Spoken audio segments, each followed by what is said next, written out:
C'est la première fois que vous faites un genre d'émission semblable? Oui, c'est la première fois qu'on produit quelque chose que je n'anime pas. Alors, c'est notre première expérience.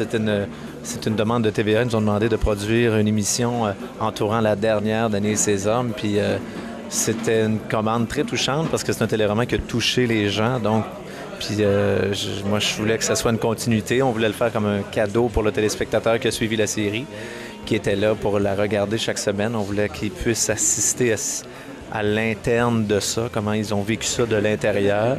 Et je pense que ça donne en une heure un très bel aperçu de l'évolution de la série puis comment tout le monde voit la finale de ça. Il y a un travail formidable qui a été fait, particulièrement au niveau du montage. Et vous êtes allé chercher aussi des extraits d'émissions précédentes. Oui, on a pu... c'est ça qui est intéressant, de remonter à 7 ans plus tôt puis de voir le premier épisode de la série et des moments marquants des 7 ans. On les retrouve dans ce documentaire. C'est pratiquement un documentaire sur Annie et ses hommes.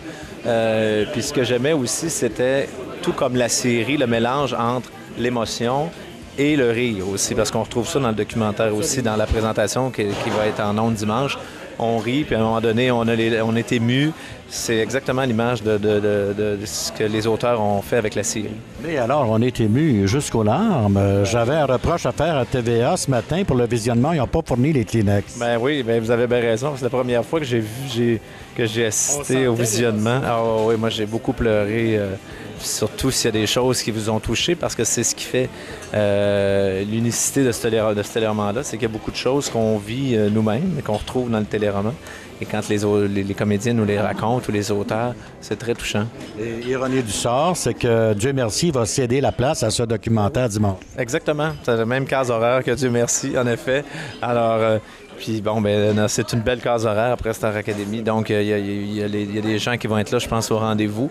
Puis beaucoup de gens ont suivi cette série-là, qui vont être, je pense, surpris. On apprend beaucoup de choses. On voulait pas que ça soit simplement des entrevues où les gens nous disaient qu'ils étaient heureux d'être contents de travailler ensemble, parce que ça, on le sait déjà. On voulait que ça soit plus que ça. On voulait être des témoins plus privilégiés de ça. Et c'est ce que ça donne. Ça nous donne accès. Et aussi toucher les gens, mais pas juste le human interest, mais aussi aller chercher les valeurs profondes de l'individu. C'est ce que j'ai remarqué. Mais merci, c'est très gentil. Je suis très, très content du résultat, je dois dire, là, pour notre premier essai dans le genre. On est très, très heureux. T'es folle en crise ou de bonne humeur,